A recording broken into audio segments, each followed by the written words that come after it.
Do not set book reading goals. When you get to a bookstore, oh man, it's like you want to buy everything. What if I told you that there is a way to stack up your TBR pile without having to cost an arm and a leg? You know that overwhelming anxiety where there are so many books you want to read, but your life is so finite, so you don't really have time to read all of the books you want to read? So many books to read, but so little time. Or maybe you just simply want to read more because you feel like you haven't read enough. Let me tell. So get this. You get so many good book recommendations from family, friends, people of the internet. I'm looking at you, Jack Edwards. So you keep them in mind as you enter a bookstore. To think that the recommendations end there. Ha. Nope. So you grab 1, then 2, then 14. And then what happens when you take them home? You put them in the TBR pile, right? And then you start to read. You take a fraction of that pile, and as you're reading, you think, oh, you know what? I think I can finish all 47 books. But by the time you get to book number 3, you realize, and hate to admit I might add, that you're no longer interested in reading that stack of books. Be honest. And then you're thinking, oh, well, I wasted so much money, did I? Oh, well, what should I read next? So get this. You get so many good book recommendations from family, friends, people of the internet. I'm looking at you, Jack. Yeah, that's quite a vicious cycle, isn't it? Obviously, your money is precious, and you should be putting that money somewhere else that's more worthy of spending. So, what if I told you that there is a way to stack up your TBR pile without having to cost an arm and a leg?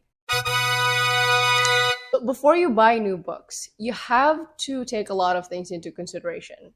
So, your potential books have to go through some rigorous tests. Step 1. Collect your TBR list in an app, an e-reader app. I personally use Google Play Books, but you can use any app you want. Kindle is the most common.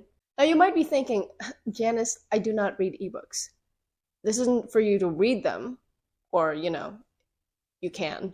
But what I'm saying is you can use that app to collect your TBR list. I don't know about any other apps, but for me, what I do in Google Play Books is I search for the title of the book, and then I save the free sample. That's it. So every time someone recommends you a book that sparks your interest, you can search it up in that app, save it, and go crazy. You can save as many books as you want.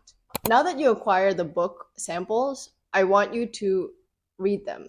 This way you get a glimpse of what the books are about, and then you can be more decisive as to whether you want to buy it or not. Okay, there are 3 levels of this. First, you read the first 10% of the book. That would be in the sample of the books that you save in the TBR list. Second would be using apps like Blinkist, Shortform, or even go to YouTube to find a book summary of the book you want to read. You can even stop there if you feel like you've heard enough or read enough. But this only normally applies to nonfiction books because as for fiction, you don't want to know the spoilers, do you? Speaking of YouTube book summary, I actually made a video about the summary of the book called Steal Like an Artist by Austin Kleon. Okay, level 3. This one is a bit extra, but if you're super indecisive, you can read the whole thing. You can borrow books from the library, or maybe your friends have it, or you can ask people of the internet for the ebook if you want. Now, the third level mainly applies if you want to know whether you like the book so much, you want to reread it over and over. Because sometimes you buy books, you read it once, and then you're like, okay. And then you just don't want to read it again. You don't like it enough to read again. This might sound counterintuitive, but you can actually read multiple books at once. Especially if you want to get back to reading. You get bored pretty quickly, right? Say you're reading a book you like, and then you start losing interest in it. So you can jump to another book. And if you lose interest in that one, you can jump to the first one, or maybe start a new one. Now, if this is your first time reading multiple books at once, you can experiment how many books you can read simultaneously. For me, it would be 2 books because if it's more than that, then I would abandon one of them. By the way, when you get to the bookstore, do not buy everything all at once. Buy one book at a time, or I guess 2 or 3 if you can handle it, or so you think. If you're the type of person who gets bored easily, I would say 1 to 2 is fine. But then again, it's easier said than done once you get to the bookstore, huh? When you get to a bookstore, oh man, it's like you want to buy everything. And this isn't your fault, by the way. The bookstores are actually designed to lure you in, kind of like the Odyssey. In case you don't know what the Odyssey is, basically there's this guy named Odysseus and his crew, and they're on a ship traveling to... You know what? I don't know, I forgot, but it's not like the details matter for this video anyway. So first, they find the island of the Sirens, who sing so beautifully that anyone who hears them will be entranced, jump off the boat, and swim to their deaths. So the crew block their ears with beeswax and keep rowing, but Odysseus is really determined to hear their song, so he has them tie him to the mast so he can listen without doing anything stupid. The Sirens are like, and Odysseus is like, release me, I must hear their dulcet tones up close, and his crew is like, what? Great! Now how do we shatter this illusion of marketing tactics? Read the first 10% in the bookstore. Usually, bookstores allow you to read the book first, right? Obviously, you don't want to read the whole thing in the bookstore, first of all. Well, unless you have extra time, go for it, I guess. Sometimes we go to a bookstore and we buy books because the title looks good, the synopsis looks good, because the cover looks pretty, maybe because it's on sale, or maybe because you see those sticker things that says editor's choice or Steph's picks, Booker Prize 2023, New York Times best-selling author. You buy the book for one thing, right? Which is to read the content. How would you know if you like the content if you don't read the content? Consider buying books online so you don't get as allured. I mean, of course, when you buy books online, you still can get into the trap of buying more books than you initially would, but it's not, at least in my opinion, it's not as eye-catching as buying books straight from the bookstore. By the way, I'm giving you these tips to minimize wasting money to almost none. Emphasis on almost. Because the thing is, there will be a few inevitable times where some books will slip in and turns out, you don't get your money's worth from that book. It's inevitable, and that's okay. So don't beat yourself up about it. The most common reasons why people stop reading is because, number 1, you don't have time, or number 2, you find books boring or daunting. In order for you to read more, you gotta build a habit of reading. Now, a habit is formed out of consistency, even if the effort is pretty minimum. As long as you're consistent, you get to build that habit. So for you to start building a habit of reading, you have to set the bar so low that you can't not do it. You have to make it super easy that there's no way for you to not be able to do it. So if you don't have time for reading, you can start by reading for 5 minutes every single day. Let's say you only have up to 20 minutes of time to read every single day. That's fine. It's better than nothing. Or if you think a book is boring or daunting, you can start by reading just 1 page every single day. You can't read 1 page, can you? Eventually, a few minutes can turn to a few hours. A few pages can turn into chapters. But the Song of Sirens just keep you from reading, huh? It's funny how spending hours on social media feels like minutes, but then when you start doing any other leisurely activity for the first 5 minutes, you're starting to feel like it's a waste of time, which is ridiculous because that is actually a way more productive way of resting, or a way more productive leisure activity than just mindlessly scrolling on your phone. So turn off your phone, okay? Unless your ebooks are on your phone, then in that case, turn off the notifications. Now, if you have the luxury of reading physical books, put your phone away. Away. Because the second your siren starts beeping, ringing, pinging, then you're going to put your book down and you're going to take your phone, because you can't help it when your phone rings. You just have to know who's texting or whatever. And then there goes your 2 hours of reading. It will also be helpful if you put books on the nightstand and put your phone on the farthest corner from your bed, so that when it's bedtime, you would reach your books instead of your phone. While you're at it, you can put the book Atomic Habits on your nightstand so that you can find a way to build habits, particularly in this context, habit of reading. You can use audiobooks for two things: to read with you and to read for you. You can use audiobooks to read with you, as in to aid in your reading. So it's as if your books are now subtitles to a podcast you're listening to. This is a really great way to really get the most out of your book, to really immerse in that reading experience, because you listen and you read at the same time. It's number two, you can use it to read for you. You can use it to multitask. Now, I find that a lot of people have been giving this advice for those who want to read more, but the caveat here is reading is supposed to be an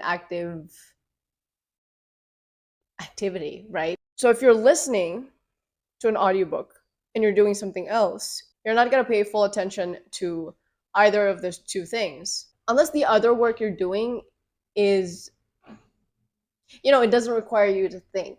So for example, if you listen to an audiobook while you're working, while you're studying, then that's not going to work out very well, because you either are going to pay attention to the audiobook or you're going to pay attention to working or studying. If you do something that doesn't require a lot of thinking, like doing chores, so for example, you're listening to an audiobook while you're folding the laundry, then you're going to be able to really listen to the audiobook, because you don't really have to think when you fold the laundry, right?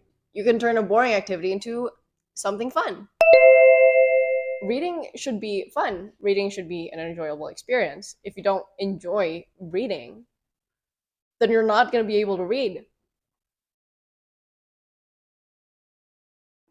What? At any point when you're reading, ask yourself, am I enjoying what I'm reading? If yes, great, continue. If not, if it's a nonfiction, you can skip a couple of parts. You can skip a couple of paragraphs. You can skip a couple of pages. You can skip a couple of chapters. At one point, if you don't like chapter 1, usually you would like chapter 1, right?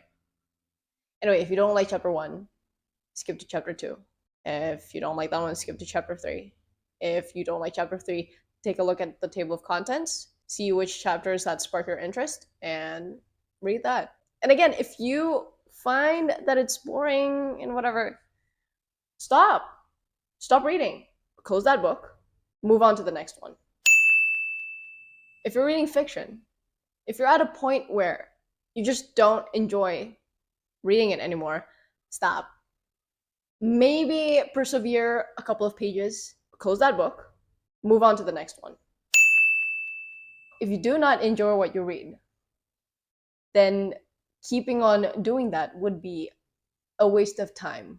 Life is too short to read stuff you don't like reading. I'd like to recommend a book dedicated to reading more.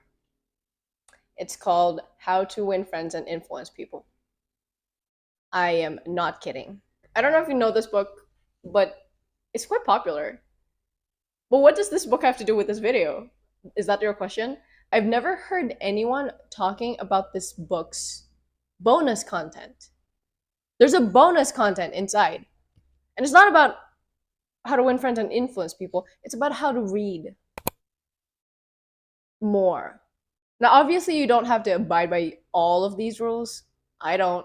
But take these as suggestions to enrich your reading experience. Usually, self-help books are a bit more instructional, so it wouldn't make sense if you read a self-help book, learn something, and don't apply it in your life.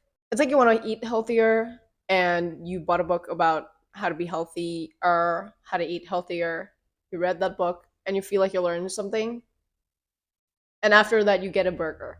So the way to get the most out of a book, a self-help book especially, is for you to really read it, learn it, and apply it in your life. And because I'm not gatekeeping, I'm going to read whatever Dale Carnegie suggests in this book. Develop a deep, driving desire to master the principles of human relations. Read each chapter twice before going on to the next one. As you read, stop frequently to ask yourself how you can apply each suggestion. Underscore each important idea. Review this book each month. Apply these principles at every opportunity. Make a lively game out of your learning by offering some friend a dime or $1 every time he or she catches you violating one of these principles. Check up each week on the progress you are making. Keep notes in the back of this book showing how and when you have applied these principles. He provided explanation to each of the points. So if you're interested, you can go ahead and buy this book. And as a bonus, you get to learn how to win friends and influence people. Do not set book reading goals. Oh, I think I'm gonna read 53 books this year. No. Shh. None of that. We're having none of that. Once you set whatever number of books you want to read that year, you're just gonna want to read for the sake of achieving that number of books you want to read, instead of learning and enjoying the process and the act of reading. It's like school all over again, where you study for grades instead of studying for learning. So stop it. No one's grading you. Reading is supposed to be time consuming because it really drives you to use your brain. When you watch something, especially if it's a short form content, you sort of don't have time to really process what you just consumed. That's why reading is not something you're like, oh, okay. No, you cannot appreciate music if you just hear it in the background. You really want to pay attention to the melodies, the lyrics, the harmonies, all that. Same thing with reading. You're in no rush of finishing a book. That is why you do not set book reading goals. I remember reading books, put them in the shelf, and I'm like, oh man, I'm not going to be able to read them again, am I? I know it sounds obvious, but not a lot of people are aware of it.